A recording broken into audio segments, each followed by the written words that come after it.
Let's head to the Payless Liquors hotline. We've seemingly have him on, I feel like, every May. I always enjoy the conversation with Michael Shank. Michael Shank, part of Meyer Shank Racing, of course, the co-owner there with Jim Meyer and company. He is with us on the Payless Liquors hotline. Mike Shank, good morning to you. Happy May. Happy May. Happy to talk to you guys again. What is the month of May like in terms of importance for your team in weighing it to the overall season? It's literally the basis of everything we do. Everything. Every partnership we have, every sponsor we brought on, every entitlement these partners get, all is based around the Indy 500. It starts this weekend with the Grand Prix.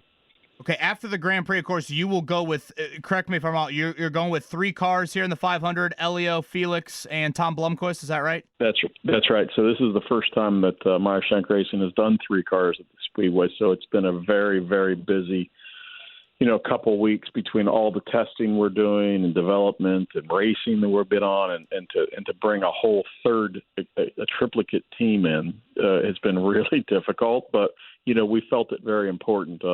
Cleveland Cliffs came on board to partner with us with Elio to try to get this 5th win for him. We're committed to doing that for a couple years. He's a part of our ownership group now, and it's massively important that we try to get this thing to the 5th. That's our number one thing right now. Okay, I apologize up front for asking about finances, but I'm just beyond curious. What is the financial, I guess, burden of 3 cars for the month of May? How much does it cost, I guess, is what I'm directly asking here to run a car for the 500? It's well into 7 figures, so you can imagine you can take that where you want it, but it's well into 7 figures. It's, just the tire bill alone. We all have to pay, as an example, we all have to pay for those Firestone tires. There's no freebies, right? So just the tire bill alone is, $400,000 or $500,000. Yeah, Michael. That's 2 commas, right? In 7 figures, is that right? Those are a couple commas. Yeah, it hasn't been $4,000 or $5,000, but I popped the same tire 3 times in the potholes around Indianapolis in the last couple months. So, a little different. Yeah, it's just a little bit different. Michael Shank with us, Meyer Shank Racing here on the Payless Liquors hotline. I always wonder, and I'm so excited. This is my first Indy 500 to cover the way that we will here and the way that we have the last several weeks. How set are you right now with your 3 cars on your race day game plan, and how much will you, I guess, change, alter, or create maybe another plan in the next couple weeks? That's a good question. We were there about a month ago to do what they call the open test, and it got rained out effectively. So we didn't really get to see what we have in our oval Indy 500 package yet. So what I'm saying to you is that we have a plan in mind of where we think we're going with this, but we got to get to practice next week, next Tuesday, and really see what our cars look like from a speed perspective. You got to remember, 1 to 34 this year, with there's 34 cars trying to qualify, is the slimmest of margins. You're talking about tiny half of tenths of seconds could move you up 4 places on the grid. So have we body fit the car right? Have we warmed up everything the correct way? Have we got this process for qualifying? When we won the race, we qualified 9th, and it really helps your life a lot if you can qualify well instead of, say, 22nd even, right? So it's not impossible from back there, but, man, if you can qualify well. So we focus on that right away and then go to our race car as soon as we get out of that. He is Michael Shank, of course, Meyer Shank Racing, joining us here on the Payless Liquors hotline. I hate to even bring up Tom Brady in this market, but I will do that based off of this. What has always impressed me about Brady's run in the NFL, the Super Bowl runs span so many years, span decades, different teams, et cetera, et cetera. Like, it's not like he just got hot, whatever, for a 3 or 4 year run. And when you talk about Elio Castroneves and you look at his 4 titles, they span a lot of years. They span multiple teams. You obviously were a part of that a couple years ago. So I bring that up to say this, like, what makes Elio different? Why has he been able to win, obviously, early with Penske, and then, of course, do it with you guys just a couple of years ago? He's one of those rare people. So from a physical standpoint, he's kind of, he's a specimen, meaning he's still in very, very good condition. So from a physical standpoint, he's gifted, right? He's been able to keep himself in really, really good shape. He's a lot like Brady in some ways, but in our world, right? He still has the mental capacity and the drive, just the drive to go do it. And he gets chips on his shoulders. When was moved out of the Penske organization, that pissed him off, right? He wanted to come back and try to do some, say, hey, guys, I'm not quite done yet. He understands that age is a thing, and it comes on all of us, right? But he's just, Mickelson's kind of the same way when you watch him at Augusta a couple of years ago. It's just there's certain people that just have this extra gear in them that can tolerate more years in professional level sports. I love the golf analogy, if I must say. I was hoping you'd go Tiger, but Phil definitely. Well, yeah, but it's the same thing, right? These guys still have this competitiveness they can't get rid of, and at some point they obviously have to go off into the sunset or find something else. But he's in that grain of folks, About to turn 49, you wouldn't know it hearing his energy as he joined us last week. And Michael Shank with us here from Meyer Shank Racing. Obviously, the elephant in the room right now when it comes to IndyCar, the topic that has been top of mind, frankly, very nationally, has been the Penske cheating we saw back at the St. Pete race to open up the year. And, of course, we've seen the infractions and the punishment from Roger Penske handed down to his team. Michael, as an owner, what did you think of the infractions and the commitment of the acts, I guess, that they did at St. Pete, and now the punishments that have been handed down? I think it's all in line with what probably it should be. I've known Roger a long time now. I've competed against him in sports car and IndyCar. He's a top level person. Just start with that, right? And when something goes wrong with this, you stand up to it. I've had my challenges in this kind of thing before myself, so you can't throw stones. We all push boundaries, right? And sometimes the boundaries get too far for various reasons. It doesn't matter. You got to pay a price, which he has and I have in the past, and you have to never, ever do it again, right? You have to commit to your organization that this is where we're going to run. If you feel like you need to be outside of that, then your place is not here. The folks that he suspended are seasoned, huge contributors to Penske. It's going to hurt them for the month of May, right? And so I think it was fair.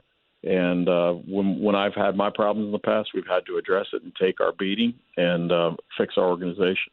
So I think it's on par. I think Jay Fry reacted to it very well and did his job very well. And because it's not easy to have to penalize the boss's team, right? Like, how do you face that? But they did it with complete transparency for us as owners, and I'm okay with where we're at right now. This is what I want to focus on. I want to focus on IndyCar growing to the level it deserves to be, more than talk about what's going on with Roger right now. And I hope we can all do that with the fans coming up in the month of May here. And that is Michael Shank. Appreciate the candor there from Meyer Shank Racing. Joined us here on the Payless Liquors hotline. I don't think, he would be under the radar by any means to you, but Felix Rosenqvist has had a really nice start to the season. And I feel like at times when you think back to recent 500s, you almost forget about where he's been late in the race quite often. How do you view Felix and the job that he's done coming over to you guys this season? And then obviously, his aspirations to win a 500? Well, listen, we looked at him. We looked at his numbers. Like, where is he at? And this series is so close these days. You have to have someone with absolute raw speed. And maybe it's unbridled, or maybe there's some mental things that come along, or maybe there's situation. We saw that his speed side of it was guaranteed. We knew that he was, as long as the car is halfway there, he's going to push this thing super hard, and we needed that, and we wanted that. We came at it maybe from a slightly different angle than where he's been the last couple of years with regard to expectations. We know you have the speed. Now we had such a tough year last year for lots of reasons. Like, what we need is a solid foundation. We don't need home runs. I'll take a single and a double. Right now, what's happened here, we've gotten a little more out of him than that to start with. But even though we've had a great start to him, and I'm exceptionally pleased, that doesn't change what I told him the expectation is. Let's get in there, be solid, let's get some legs under us, and get ready to go forward for this. And we'll build as the year goes. And he's really good on the oval, on the 500. He was leading last year when he had an issue and hit the wall. And we want him to lead and finish the race in the top 5 or 10. That's where we need to be. Michael Shank with us, Meyer Shank Racing on the Payless Liquors hotline on this Wednesday. We can end with this, Michael. So I was picking Kevin Bowen's brain next to me. I go, about you and about your team and everything else. And he says, the man loves Busch Light.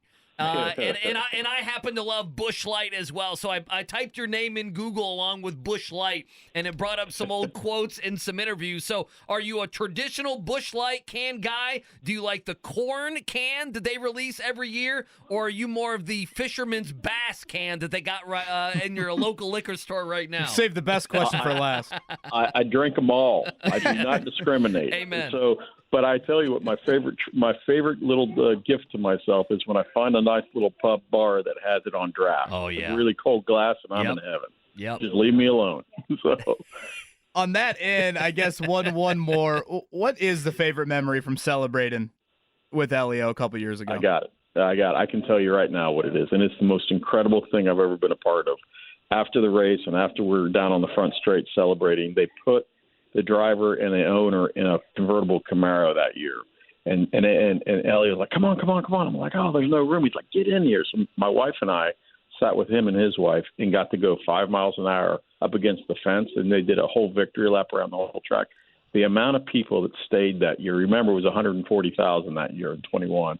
They all stayed, it felt like, and they crawled out onto the catch fence. And the amount of love coming his way, I've never been a part of, right? I've never felt that kind of appreciation for someone's feat as getting 4 wins there, and I'll never forget that. That was just, it gives me goosebumps thinking about it. You know, it's funny. You mentioned obviously the lighter crowd that year when he took the lead there late. Just the roar, it felt like 350,000. Frankly, in that place when he took the lead there late. Obviously, a tremendous back and forth for his fourth there. Mike, we can't thank you enough, man. I know it's a super, super busy month for you, so really appreciate your time and your candor this morning. Good luck to Felix, Tom, and, of course, Elio. Can't wait for the month of May. Me neither. If you need anything, come see us. I love it. Thank you, Mike. Thanks, guys. That's Mike Shank right there, Payless Liquors Hotline. Good stuff. Zero discrimination on the Busch Light. You good with that? I'm good. They got the Bass cans out right now. Yeah. Now, what will be your drink of choice here in the month of May? There's been times I've gone back to Old Faithful in college. I've downed some Keystone Lights. Yeah, I know you said you were Keystone. Well, I mean, listen, I do not discriminate. So if we need to drink a specific beer while we're out there, I will bend the knee and do such a thing. If not, I'm sure I'll go. Here's usually the game plan. I just don't think you can get too fancy with your beer at IMS. No, here's the game plan. This isn't Napa. I'll take a couple. I'm not bringing wine. A box of wine. I will have a few IPAs out there, okay? And Boy, then you might be taking a nap in the infield under the sun. Hang on, and then the rest will be Busch Light. And then this is something you need to know about me. I can mix, and people look at me sideways, but at some point I tire of beer, and I look towards the bourbon. I don't mind saying it. Well, so, I can assure you of this. If you go bourbon, Busch Lights, and IPA all on a Sunday afternoon inside of that race, you're gonna hear snoring from turn 3. Yeah. Andy Sweeney will be laying face down in the snake pit at some point. Hey, listen, that's throw the headset on him. He's on the air. Outdoor drinking includes all of that. Yeah, it can. The sun might get the last laugh. I was gonna say. I don't foresee how that's not my game plan. I'll put it that way. I'm like Bill Belichick. I'm very stern with my game plan. Okay, I'm not gonna change it even if Jimmy Garoppolo is my quarterback. Now I'm thinking to myself, boy, don't we have a show the day after the race? Who's that guy climbing the catch fence? That's Andy Sweeney. We do. I can look a little dicey there.